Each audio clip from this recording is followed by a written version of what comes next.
할렐루야. 오늘 저희들이 함께 읽으신 로마서 12장 4절에서 5절의 말씀으로 로마서 강의 98번째 시간 교회 변화를 만드는 터전이라는 제목을 가지고 오늘 함께 은혜를 나누도록 하겠습니다. 우리 지난 주일에 로마서 12장 3절 말씀을 가지고 복음이 일으키는 변화 중에 생각의 변화에 대한 말씀을 나누었습니다. 이 복음이 우리로 하여금 생각의 변화, 건강하고 올바른 생각의 변화를 갖게 하고 믿음의 분량대로, 즉 예수 그리스도를 중심으로 그것을 기준으로 표준으로 근간으로 삼고 생각하는 변화되어진 사람을 만든다라는 것을 우리 지난주에 말씀을 나누었습니다. 복음을 통하여서 우리에게 변화와 성숙과 성장을 이루기를 원하시는 것은 정말 하나님의 진심입니다. 하나님은 우리가 주님 안에서 성숙되어지는 또 성장되어지는 변화받는 성도의 삶을 주시기 위해서 모든 노력을, 모든 힘을, 모든 사랑을 아낌없이 쏟아 부으십니다. 그래서 복음은 단순한 지식도 아니고 또 복음은 단순한 마음의 감정의 감화 감동도 아닙니다. 복음은 능력이 있지요. 우리의 삶을 바꿉니다. 하나님께서 기뻐하시는 삶으로 바꾸고 축복의 삶으로 바꿉니다. 그래서 우리가 주님께로부터 받은 이 복음이라는 선물은 귀하고 귀한 겁니다. 우리 성도들에게 이 복음의 축복이 더 풍성하게 이르기를 소망합니다. 오늘 이 지난주에 나누었던 복음이 우리의 생각을 바꾸는 이 부분에 오늘 연이어서 오늘 로마서 12장 4절에서 5절의 말씀을 가지고 이 생각, 새로운 생각으로 살아가는 성도들, 그 변화시키는 삶의 터전이 있다라는 거예요. 생각을 바꾸셨는데 이 생각을 바꾼 성도들을 어떤 삶의 터전을 통해서 바꾸시는데 사도 바울은 그 삶이 바뀌어지는 변화되어진 생각을 적용하고 활용하고 실행되어지고 그것이 통한다라는 것을 경험시키고 확신을 시키는 그 터전이 어디냐? 바로 그리스도의 몸된 곳, 바로 교회가 바로 그 터전이다라고 오늘 로마서 12장 4절에서 5절을 통하여 말씀을 전해주고 있는 겁니다. 우리가 교회 안에서 또 성도는 교회를 통하여서 하나님께서 원하시는 하나님의 백성다운 하나님의 자녀다운 모습으로 성숙되어져 갑니다. 그것은 하나님의 뜻이고 하나님의 계획의 일부예요. 교회는 그래서 성도를 위하여서 하나님께서 특별하게 준비하여 주신 선물이고 우리에게 주시는 축복의 터전입니다. 이것을 사도 바울은 모든 편지를 쓸 때마다 거의 변함없이 계속해서 반복해서 전하고 있어요. 교회를 통하여서 성도가 성장한다라는 것은 교회 안에서 성장되어지지 못하면 다른 곳에서 성도답게 성장되어지는 것이 불가능하다라는 것을 얘기하는 겁니다. 교회 안에서 성도답게 살아가는 것에 실패한 성도가 세상에서 복음으로 세상을 이겨내고 세상의 복음으로 승리하는 삶을 산다? 실은 거의 불가능한 얘기라고 저는 생각을 해요. 교회는 정말 하나님께서 우리를 너무나도 사랑하셔서 복음으로 구원받은 성도들이 그 복음으로 승리할 수 있음을 확신시키고 복음의 능력을 증진시켜서 이 세상에서 굴하지 않고 세상을 따르지 않고 하나님을 따르는 사람으로 굳건하게 만들어가는 그 역사가 교회를 통하여 일어나기를 원하시며 우리에게 주신 선물이라는 것을 우리 성도들이 꼭 기억할 수 있기를 소망합니다. 그래서 오늘 이 말씀을 통하여서 교회와 우리 삶의 변화, 하나님께서 원하시는 변화의 모습에 대해서 초점을 좀 맞추고 오늘 말씀을 나누려고 합니다. 그럼 하나님께서 교회가 도대체 어떤 곳이길래 그토록 중요한 일이 일어나는 하나님께서 특별하게 준비하신 성도를 위해서 준비하신 중요한 곳이 되어질까? 오늘 이 부분을 우리가 먼저 깊이 알아야 되겠습니다. 성도는 교회에 대한 인식이 확고해야 됩니다. 교회를 잘 알고 교회에 대한 신뢰와 교회에 대한 믿음을 확실하게 가져야 돼요. 복음으로 구원받은 성도에게 교회는요, 반드시 옳아야 됩니다. 그리고 구원받은 성도에게 교회는 반드시 건강한 교회가 있어야 돼요. 우리가 교회, 옳지 않는 교회, 건강하지 않는 교회로 인하여서 성도가 교회를 통하여 받는 축복을 받지 못하는 것은 당연합니다. 건강하지 못한 교회는 하나님의 축복의 통로가 될 수 없고 하나님의 백성답게 건강하게 변화시키고 성숙되어지는 일을 해낼 수가 없어요. 동시에 교회가 건강하지 못하고 옳지 못하면 성도들의 삶의 근간이 흔들리기 시작합니다. 그래서 건강한 교회와 건강한 성도의 삶은 직결되어져 있어요. 교회는 그만큼 중요합니다. 이단 말할 것도 없지요.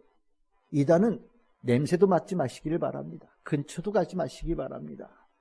그 이단에 속한 교회라고 불려지는 곳을 통하여서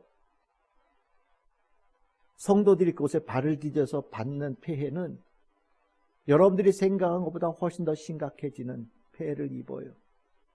때에 따라서는 건강하지 못한 교회에 뭔가 다른 이유로 다니고 그곳에서 즐기는 이들도 간혹 있어요.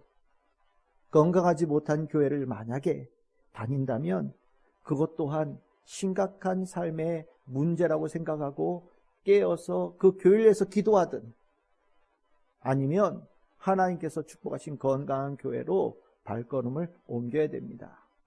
저는 우리 참 즐거운 교회도 건강한 교회, 올바른 교회가 되어지는데 우리 모든 성도들이 늘 관심을 갖고 또 힘을 다하고 또 그렇게 되어지고 유지하기 위해서 모든 힘을 다하는 우리 참 즐거운 교회가 되어지기를 소망합니다. 우리 안에 이 교회가 건강하고 올바른 교회가 되어져서 더 건강하고 더 올바른 교회가 되어져서 성도 한 사람 한 사람에게 하나님께서 예비하신 모든 축복들이 물붓듯이 부어지는 축복의 역사가 우리 참 즐거운 교회에 일어나기를 늘 소망합니다. 그래서 이 교회가 이렇게 중요한데 이 교회를 사도 바울이 아주 즐겨서 표현하는 중요한 소재가 있어요. 그게 뭐냐면 오늘 읽었던 본문에도 나오는 몸이라고 하는 단어와 교회를 연결시켜요.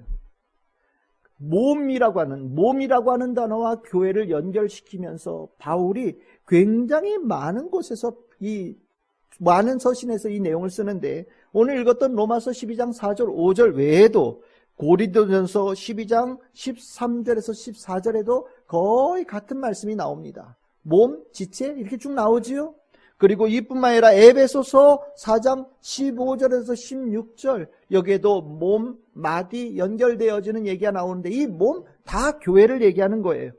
골로새서 2장 19절에도 머리, 몸, 그리고 마디, 힘줄 쭉 얘기하면서 몸으로 다 설명을 하고 있어요. 이 바울이 즐겨하는 이 몸 무엇입니까? 예수 그리스도의 몸을 의미하고 곧 교회를 의미하는 거예요. 왜 그러면 사도 바울은 교회를 표현하는 데 있어서 이 몸이라는 이 소재를 즐겨 사용하고 교회를 이해시키는데 이 소재를 성도들에게 머릿속에 각인시키기를 원했을까? 여러분들 왜 바울은 교회에 대한 표현을 여러 가지로 할 수 있는데 왜 하필이면 그리스도의 몸이라고 교회를 가르치고 그렇게 이해하라고 성도들을 인도하고 있을까요? 몸이라고 하는 존재 속에 우리가 반드시 알아야 될 의미가 있는데 그게 무엇이냐면 몸은 가장 사랑하는 존재를 표현하는 그런 소재라는 거죠. 그리스도의 몸이라고 할 때 그 몸이라고 하는 단어는요 여러 가지 의미를 가질 수 있겠지만 가장 중요한 의미가 뭐냐면 가장 예수님께서 사랑하시는 존재다라는 것을 표현하기 위해서 몸이라는 단어를 사용한다라는 거예요. 얼마나 깊이 사랑하시는지를 표현하는 데 있어서 바울은 몸이라는 단어만큼 중요한 의미가 없다라고 생각했던 것 같습니다. 여러분들 내 몸 아픈 거 여러분들 몸 끔찍하게 아끼시잖아요. 어디 아프고 어디 힘들고 어디가 민감하고 어디가 조금이라도 뭔가 어려운 일이 일어나면 아주 지극히 보호하고 지켜냅니다. 때에 따라서는 다른 한쪽에 조금 피해를 줄지라도 내가 아픈 곳 이렇게 보호하면서 끔찍하게 아끼고 다니잖아요. 다른 사람 몸은 아픈지 안 아픈지 잘 모르죠. 하지만 내 몸 아픈 거는 너무나도 잘 알아요. 머리 조금 아프고 뭐 발가락 조금 아프고 배 좀 아파도 우리는 바로 반응하지요. 우리는 그만큼 우리 몸을 애지중지하는 거예요. 우리 몸에 대한 깊은 관심을 가지고 있어요. 그런데 그렇게 예수님께서 가장 애지중지하는 존재가 무엇이냐? 바울은 무엇이라고 얘기합니까? 교회가 바로 그런 존재다라고 얘기하고 있는 거예요. 가장 보호하는 몸과 같은 그런 존재로 예수님께서 교회를 대하신다라는 거예요. 교회에 대한 이 애정, 여러분들 참되게 사랑하고 아끼려면 어떻게 하면 되느냐? 사도 바울은 이렇게 표현해요. 예수님께서 교회를 사랑하시는 것처럼 사랑하면 된다. 예수 그리스도께서 그리스도의 몸된 교회를 사랑하시는 것처럼 사랑하면 잘 사랑하는 거다라고 바울은 가르치거든요. 이게 사랑의 가장 깊고 진실되어진 모습이라고 표현해요. 그 모습이 대표적으로 어디 나오느냐? 남편과 아내 사이의 사랑을 얘기할 때 이 표현을 쓴단 말이죠. 에베소서 5장 22절에 30절. 좀 길긴 하지만 아내들에게 표현합니다.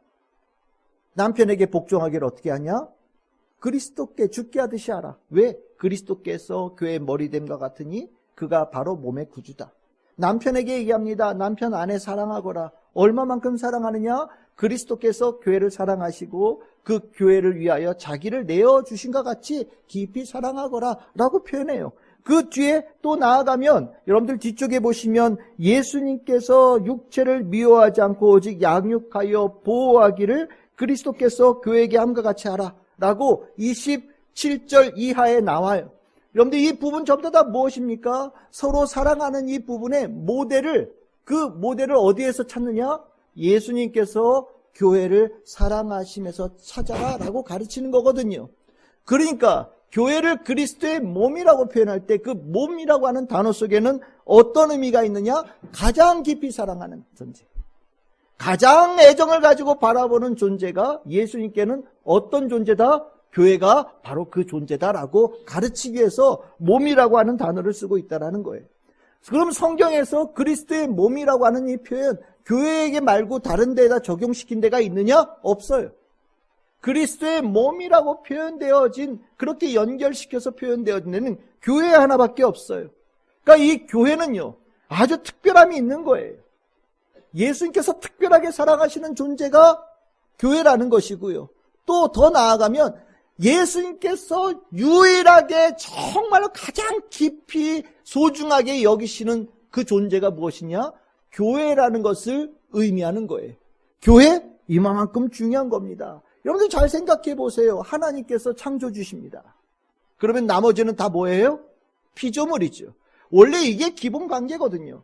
창조주와 피조물의 관계, 여기에는 분명하게 위아래 관계가 있어요. 주인과 종의 관계처럼 위아래 관계가 있습니다. 그런데 교회는 어떻습니까? 교회는요, 위아래 관계가 아니에요. 교회는 그리스도의 몸이에요. 교회는 예수 그리스도 그분이라는 겁니다. 그러니까 이 교회는 다른 만물 피조물들은 다 위아래 관계로 내려가지만 교회는요, 그런 존재가 아니라 예수 그리스도와 동격의 관계, 예수님께서 그만큼 소중하게 여기는 관계, 깊은 관계, 뗄래야 뗄 수 없는 관계, 유일하고 특별한 존재가 바로 교회다라고 바울은 가르치고 있고 그것을 위해서 몸이라고 표현하는 거예요. 여러분들 그러니까 교회가 얼마나 중요한 곳인지를 꼭 알아야 됩니다.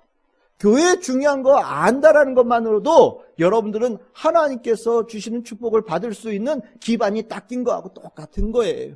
그러면 왜 하나님께서, 예수님께서, 성령께서는 이 교회를 중요하게 여기시냐? 이 교회에서 중요한 일들이 일어나기 때문이에요. 이 교회 안에서 하늘의 일들이 일어나기 때문입니다. 이 세상 어디에서도 일어나지 않는 그 일이 교회에서 일어나고 있고 그렇게 일하시는 곳이 바로 교회이기 때문이에요. 그래서 교회를 표현할 때 그리스도의 몸이라고 표현하지만 그리스도의 머리가 누구시라고요? 예수 그리스도이시다라고 얘기합니다. 예수 그리스도의 생각, 예수 그리스도의 뜻, 예수 그리스도의 계획, 예수 그리스도의 모든 주도권 안에서 모든 하나의 일들이 이루어지는 것이 교회다라고 얘기를 하고 있어요. 그 하나님께서, 예수님께서 하시는 일이 어떤 일이겠습니까? 중요한 일인 거죠.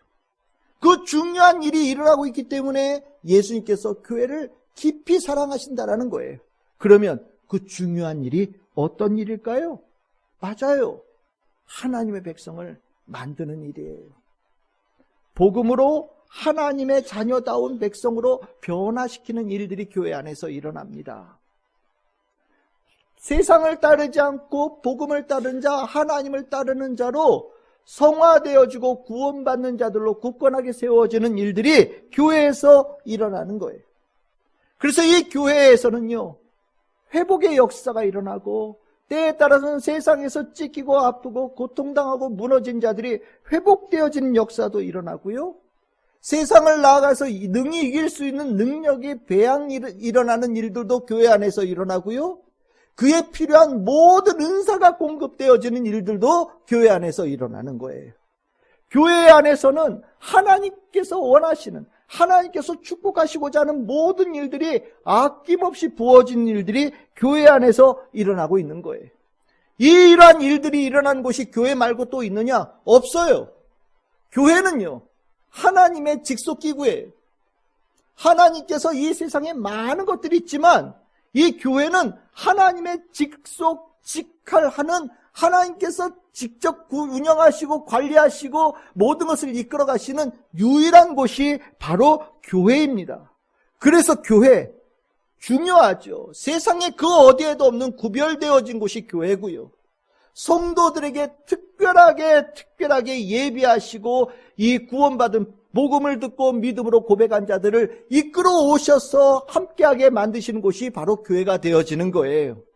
이렇게 교회의 중요함, 성도들은 알아요. 성도라면 교회의 중요함을 모를 수가 없어요. 성도들은요, 교회를 통하여서 하나님께서 부어주시는 축복을 내가 체험하기 때문에 성도들은 교회의 소중함을 압니다. 반면에 세상은 이 교회가 얼마나 중요하고 대단한 곳인지를 몰라요. 그래서 이 교회에 관한 인식은요, 구원받은 자와 구원받지 못한 자가 완전히 달라집니다. 교회에서 하나님의 은혜를 입은 사람은 교회 안에서 삶의 모든 것을 풀어가는 해방구요, 해결받는 하나님의 은혜의 터전으로 삼고 살지만, 삶의 중심으로 삼고 살지만, 구원의 은혜를 모르는 사람은 교회는 세상에서 제일 재미없고 쓸모없고 아무 가치 없는 것으로 교회를 바라봐요. 여러분들은 어떠십니까? 여러분들은 이 교회를 향하여서 바라보는 눈이 어떠십니까? 성도 중에도 미성숙한 성도들은요, 교회를 가볍게 여겨요. 교회의 소중함을 잘 몰라서 이 핑계 저 핑계 대고 교회의 약점 보고 교회 흠집 보고 교회 없어도 살 수 있고 때에 따라서는 교회 때문에 내가 피해본다라고 생각하는 이들도 간혹 있어요. 그거는 정말 복음으로 구원받음의 은총을 하나도 모르는 이들이 하는 소리예요. 제가 이렇게 말씀드리면 정확할 것 같아요. 장기 둘 때 고수하고 하수할 때 대결할 때 어떻게 합니까? 잘하는 사람들은 차포 떼고 하죠, 그치요? 인생에서 차포 떼고 장기판을 내가 둔다, 얼마나 불리하게 삽니까?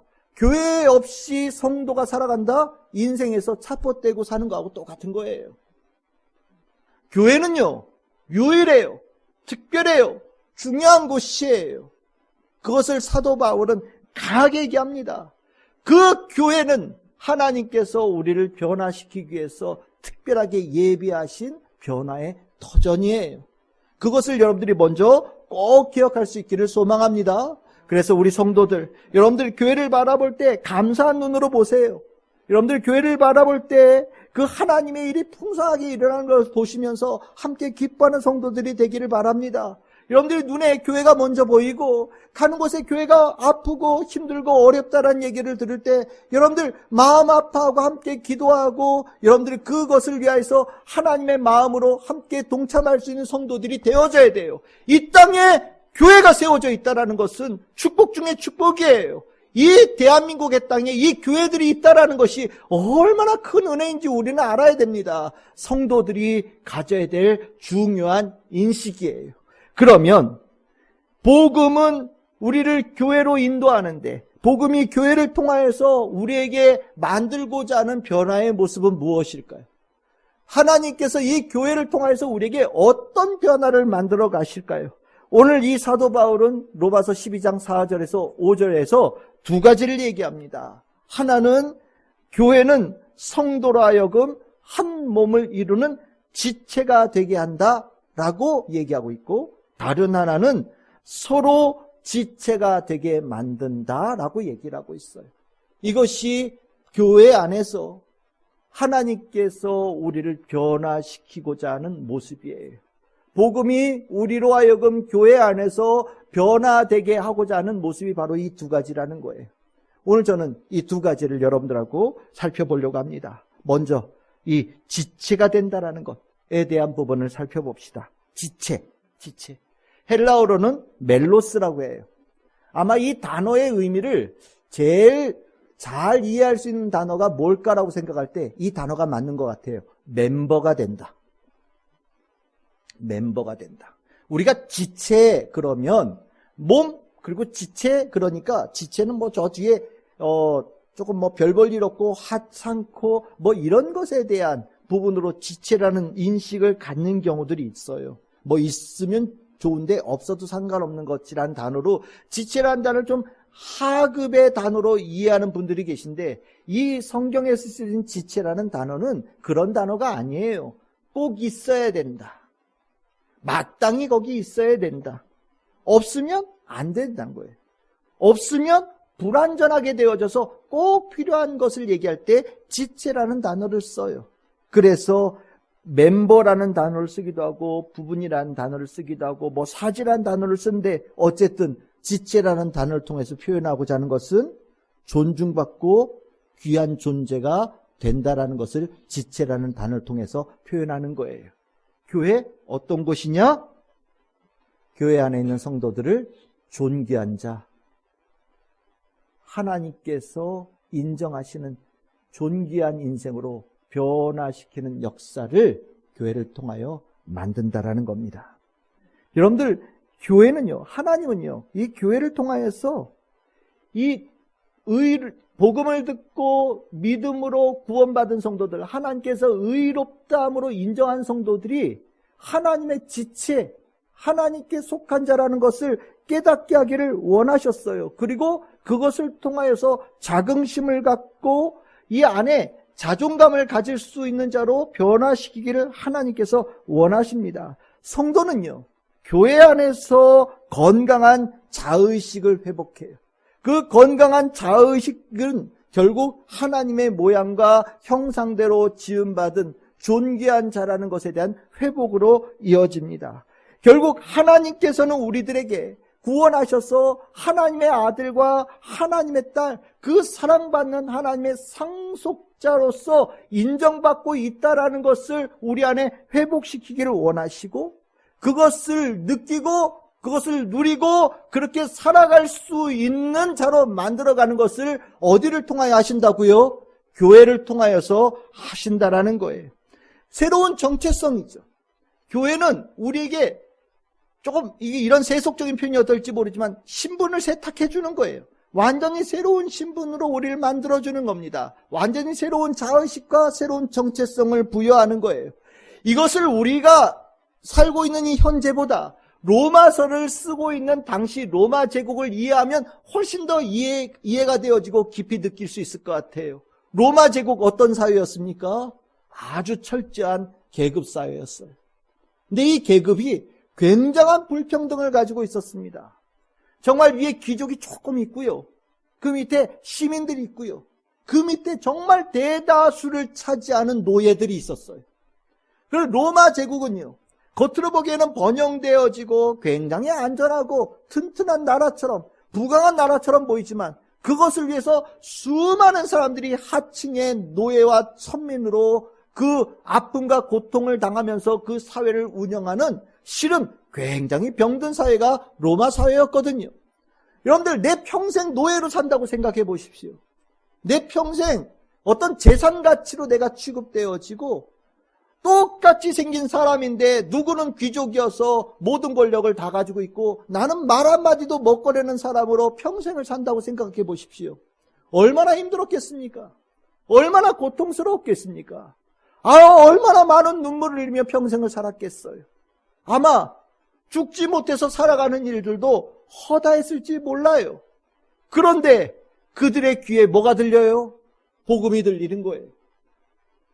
그 복음을 들었을 때 이 안에 그 억눌렸던 모든 압제와 절망이 사라지는 것을 경험하는 겁니다.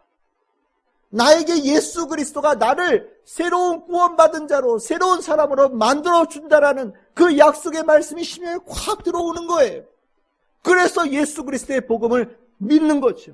그 복음을 들어서 믿었을 때에 그 복음이 그 믿은 성도들을 어디로 데려갑니까? 교회로 데리고 가는 거예요.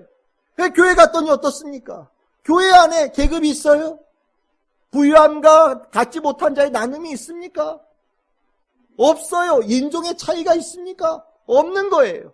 교회 안에는 귀족이든 시민이든 천민이든 교회 안에 들어갔더니 다 어떻게 부릅니까? 형제님, 자매님이라고 부르는 거예요. 여러분들, 내가 밖에서는 이름도 없이 그냥 노예 취급받으면서 살았던 사람인데 교회라고 하는 문을 들어와서 함께 모인 자리에서는 내 이름을 불러주고 나를 존귀하게 여기고 나를 대접하고 나를 사랑해주고 나를 끌어안고 내 말에 귀를 기울이는 사람들이 함께 있다. 얼마나 큰 감동이겠습니까? 세상 어디에서도 얻을 수 없는 그 일을 교회에서 받은 거예요. 맞아요. 이것이 하나님께서 복음으로 구원받은 성도들을 교회로 이끌어서 그들의 삶에 주시고자 하는 축복이에요. 자의식의 변화, 자긍심이 생기고 자존감이 생기고 내가 하나님의 아들, 하나님의 딸이라고 하는 새로운 정체성을 부여하는 것. 바로 이것이 예수님의 뜻이고 예수님께서 교회를 세우신 이유라는 거지요. 이 말씀이 성경에 얼마나 중요하게 나오는지 몰라요. 예수님께서 하신 말씀 한번 우리 볼까요? 누가복음 19장 10절 예수님께서 뭐하러 오셨답니까? 잃어버린 자 찾으러 왔다라고 얘기하셔요. 그 잃어버린 자가 누구냐? 노예로, 천민으로 사람 취급받지 못하면서 하나님의 모양과 형상대로 지음받았지만 그렇게 죽어가는 자들을 얘기하는 거예요. 내가 그들을 찾으러 왔다라고 얘기합니다. 요한복음 1장 17절 18절 하나님의 아들이라는 것을 내가 전한다. 너희에게 아버지가 있다. 그 아버지가 누구냐? 하나님이다. 너희에게 아버지가 하나님이야. 너희들은 하나님의 아들이야. 라는 것을 전해주러 오셨다라는 거예요. 그 전해주러 오셔서 그들을 위하여서 무엇을 세우시느냐? 마태복음 16장 18절 뭐라고 얘기하십니까? 이 반석 위에 내 교회를 세우리니 음부의 권세가 세상의 권세가 이기지 못하는 하나님의 능력으로 승리하는 교회를 내가 세울 것이다. 누가 세우신다고요? 예수님께서요. 교회가 바로 이런 곳이라는 거예요. 교회 안에 내가 살아나는 거예요. 교회 안에서 내가 거듭나서 하나님의 아들, 존귀한 아들로, 하나님의 존귀한 딸로 새로운 삶을 세워지는 거예요. 세상에서는 누구도 나를 인정하지 않지만 교회 안에서 내가 하나님의 아들과 하나님의 딸이라는 그 귀한 신분의 인식을 갖게 되어지면서 살아가는 삶의 모습이 달라지고 살아가는 생각이 달라지고 세상을 대하는 모습이 완전히 달라지는 역사가 교회 안에서 일어난다라고 오늘 말씀하고 있고 그것을 위하여서 하나님께서 교회를 세우셨고 교회로 성도들을 이끌고 계신다라고 말씀하고 있는 겁니다. 저는 여러분들은 어떠십니까? 여러분들은 교회 안에서 예수 그리스도의 몸에 지체가 되어졌다라는 것, 예수님께서 여러분들을 품으셔서 몸으로 삼아주셨다라는 것, 여러분들을 그렇게 안아주셨다라는 것, 여러분들 안에 그 자긍심과 자존심, 하나님의 모양과 형상대로 지음받은 자라는 것을 깨닫는 회복의 은혜를 얼마나 누리고 계십니까? 저는 우리 참 즐거운 교회 안에서 하나님께서 원하시는 이 일들이 풍성하게 일어나기를 소망합니다. 세상에서 여러분들이 얼마를 가졌던, 얼마를 배웠던, 얼마나 많은 권력을 가졌던 다 상관없어요. 저는 여러분들이 그 관심 없습니다. 여러분들이 이 교회 안에 와서 내가 하나님께 사랑받는 아들, 내가 하나님께 사랑받는 딸이라는 것을 깨닫고 여러분들이 살아가는 삶이 완전히 달라지는 역사, 그 하나님께서 원하시는 역사가 일어나는 우리 참 즐거운 교회가 되어지기를 원합니다. 여러분들 안에 이 풍성함이 풍성하게 일어나고 또 많은 이들에게 이 귀한 은혜가 더 많이 나누어지는 우리 참 즐거운 교회가 될 수 있기를 주님의 이름으로 축복합니다. 두 번째로 교회 안에서 하나님께서 이루시기를 원하시는 것이 무엇이냐? 서로 지체가 되어지는 일들을 만들기를 원하신다라고 말씀하고 있어요. 로마서 12장 4절과 5절에 이 서로라는 단어가 나오죠.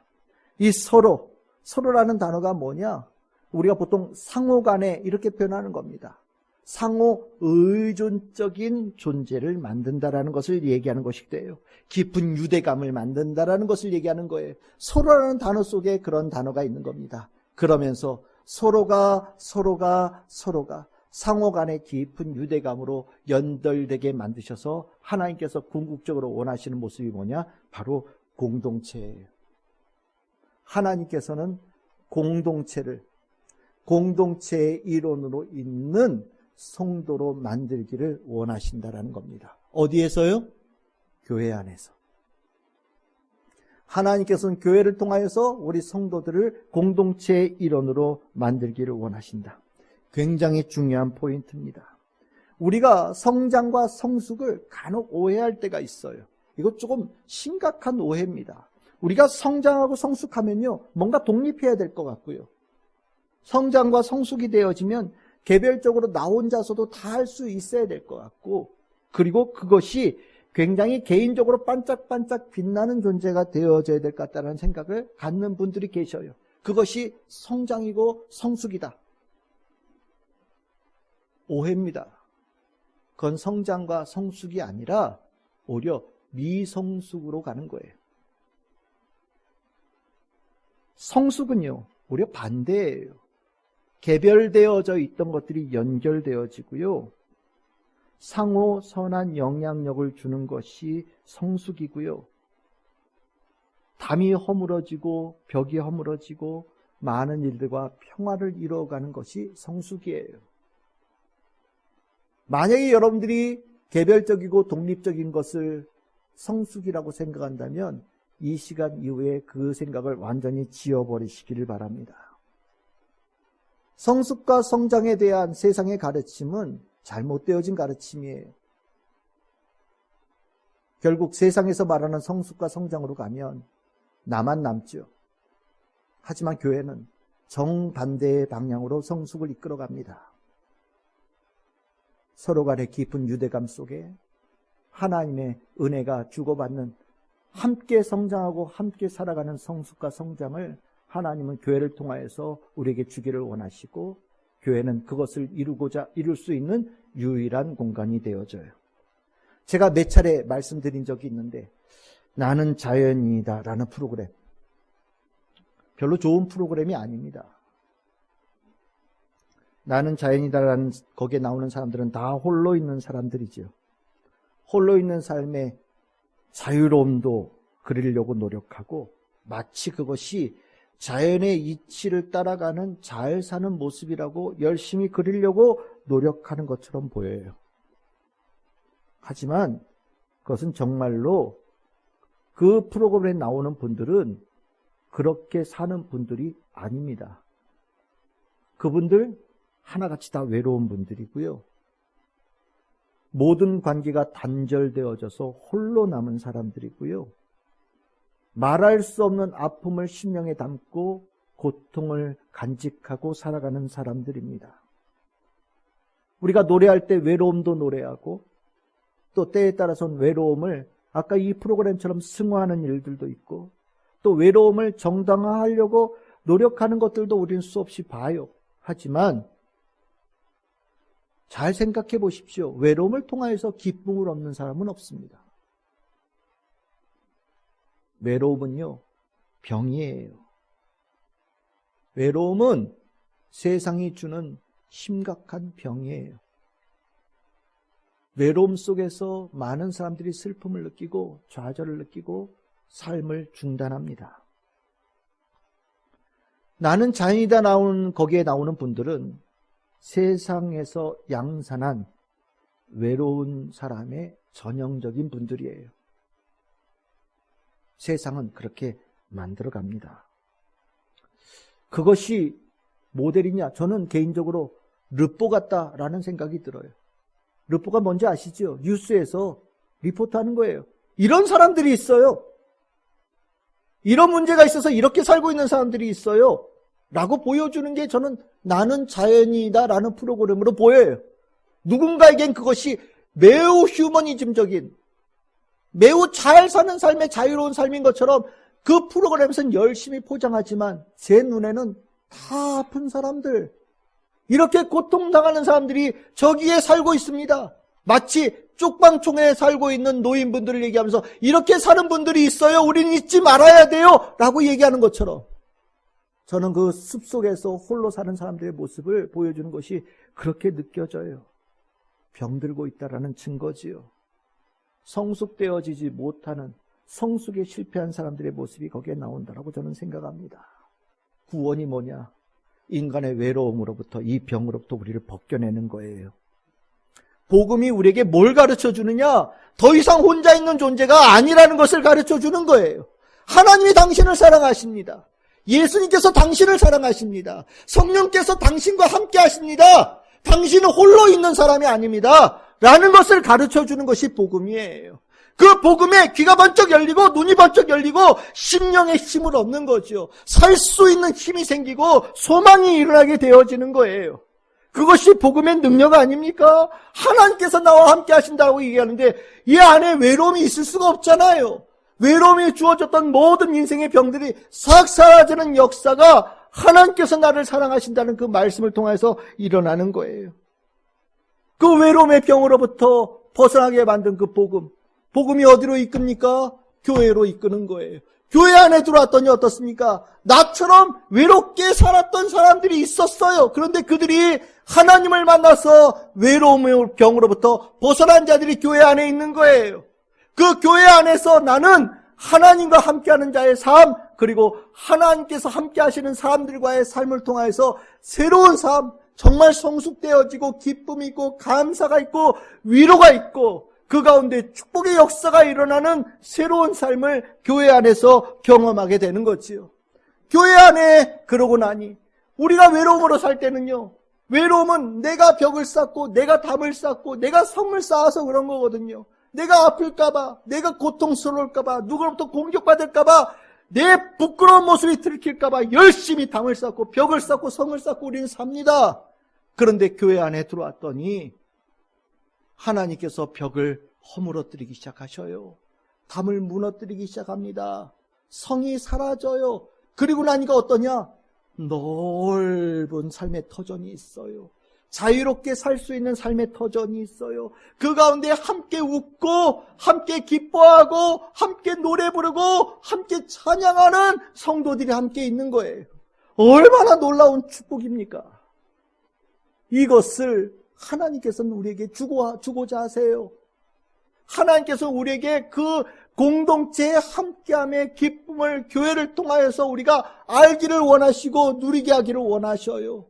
교회는 그래서 공동체성이 살아있고요. 공동체성이 살아있을 때 하나님의 일들이 일어나는 거예요. 잘 생각해 보세요. 하나님도 공동체거든요. 삼위일체 하나님, 공동체잖아요. 하나님도 삼위가 함께 하시면서 하나님의 일을 하시잖아요.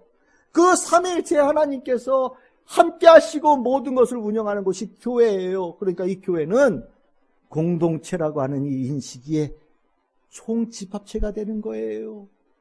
공동체이신 하나님께서 성도들을 교회 안에 불러서 공동체를 만드시는 거예요.